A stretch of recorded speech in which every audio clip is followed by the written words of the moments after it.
Hey guys, Twig back again from the Mulligan. I've got another Aether Revolt Booster Tutor to go through with you today. I'm really sorry about the delay on getting the last video up. I've just been drafting so much, like sort of expanding my skill set there, learning some of the more of the draft sort of meta types. So let's get straight into this pack. So pretty excited to still be drafting Aether Revolt. I'm having a lot of fun with it.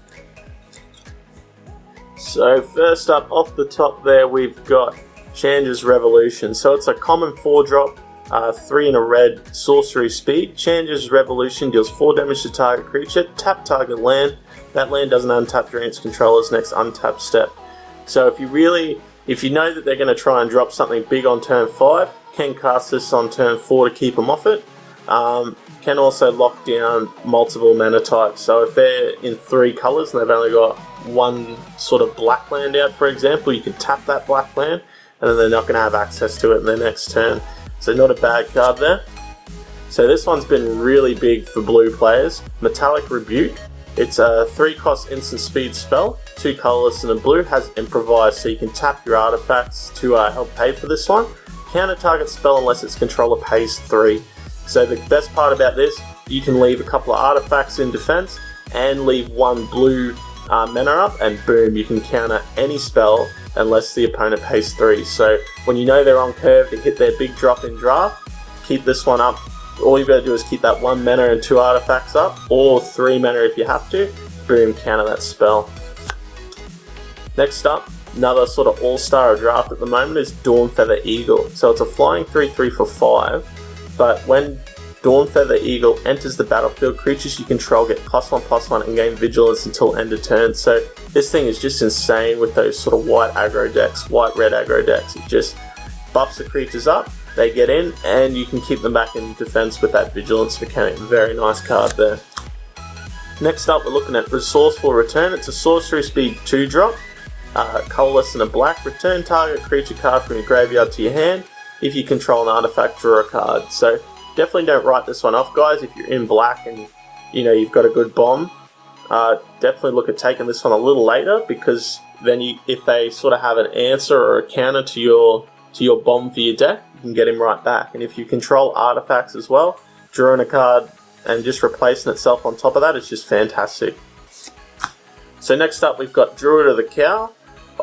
Amazing sort of pack, this one. Lots of sort of draft all-stars for a lot of different types of decks. So he's a 2-drop 1/3 that has tap, add a green mana to your mana pool. So mana dorks are always cool, give you that extra ramp and sort of let you play in a variety of colours. So really impressed with Druid of the Cow there.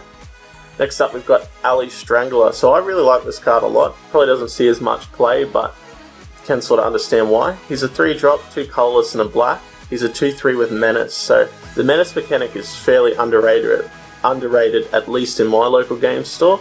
A lot of people are coming around to it now though, just because overcommitting blockers to an attacker is just such a good mechanic. So that with that Menace ability, they've got to put 2 blockers in, so sort of frees you up to make extra attacks with your other creatures if they've got to put 2 in front of this guy. Next up, we've got Aether Inspector. So he's a 2/3 for 4, 3 colourless and a white. He has vigilance. When he enters the battlefield, he gives you 2 energy, and when he attacks, you can pay 2 energy and create a 1/1 colourless servo artifact token. So there's sort of a guy in each colour that does this mechanic at the moment. The black one and this white one seems to do it very well, in that he's got vigilance and is a 2/3, so nice sort of stats on him. And so you can attack with him and have him on defense and create a servo if you've got the energy for it. But if you're also just in an energy mechanic, not a bad card to take there. Alright, this one's really cool. These implements are just making the Revolt decks at the moment. So Implement of Malice is a 2-drop. You can pay a black to sacrifice it. Target player discards a card. Activate this ability only any time you can cast a sorcery. When it is put into the graveyard from a battlefield, draw a card. So implements are great in that you can take them off the field for 1, trigger in your Revolt, but you can also cast them, have them on the field to work with your Improvise. So blue-black Improvise here, or black-green Revolt, not bad mechanics to cut this card into. Next up, we've got Reservoir Walker. He's a 5-drop for a 3/3. When he enters the battlefield, he gives 3 life and 3 energy. So don't write this one off as well, in that he works well with those energy mechanics. Like 5 mana for 3 energy is a lot, but when you're really looking to scrounge energy out of every one of your creatures, this guy's the guy to do it. Giving you that 3 energy and 3 life just sort of keeps you in the game that little bit longer, and you can sort of fire off your extra abilities. Alright, our first uncommon is Death Dismissal. It's a 4-drop instant, 3 colorless and a white. It deals 3 damage divided as you choose among 1, 2, or 3 target attacking or blocking creatures. So this is sort of more a sideboard card. If you're getting later in the pack, you want to pull this one out just so you can deal with those token strategies, or if you need a bit more removal in white. It's not terribly good, but at the same time not terribly bad either. So next up, we've got Ornithopter. He's a 0-drop for a 0/2 flyer. So this is great for those improvised decks. He can, you get a free tap down, essentially a free mana to trigger your improvise with. Otherwise, you can try and look at buffing this guy up in the +1/+1 counters deck, or giving him enchantments just for a free flyer. That'll deal a lot of damage. Flying is always just a little bit underrated in draft, so keep an eye out for this one. Well, next up we've got Spire Patrol. He's a 4-drop 3/2, 2 colorless, a white and a blue. Has flying. When he enters the battlefield, tap target creature an opponent controls. That creature doesn't untap during its controller's next untap step. So 3/2 fly, very nice, being able to fly over the top for 3 damage, and you get to keep one of their threats away from you at least for a whole turn there. So very nice card. And our rare for this pack is Whir of Invention. It's an improvised card. Cost X and 3 blue. Search your library for an artifact card with converted mana cost X or less. Put it onto the battlefield, then shuffle your library. So if you know you've already picked up a good artifact card, you might want to look at grabbing this one.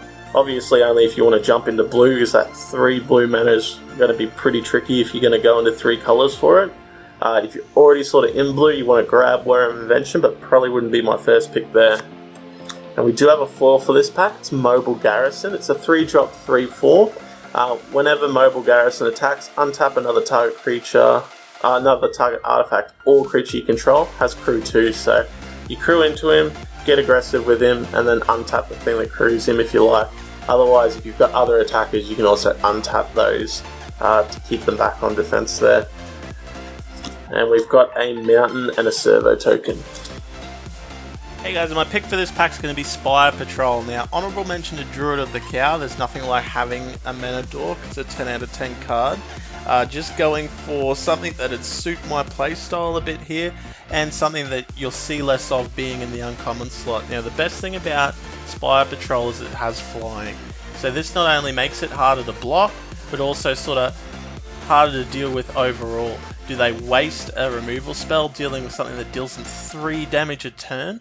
And in addition to that 3 damage is when Spire Patrol comes into play, it taps down an opponent's creature that doesn't untap during their next turn. So this really slows our opponent down and makes them sort of play our style or our speed of Magic. 4th slot on the curve is good. Anything above 4th slot, you've really got to start limiting. So after taking Spire Patrol, you've got to look at sort of grabbing more cheaper cards rather than more expensive ones. And just falling into that control shell is just fantastic. Alright guys, I'll see you in the next video. Cheers.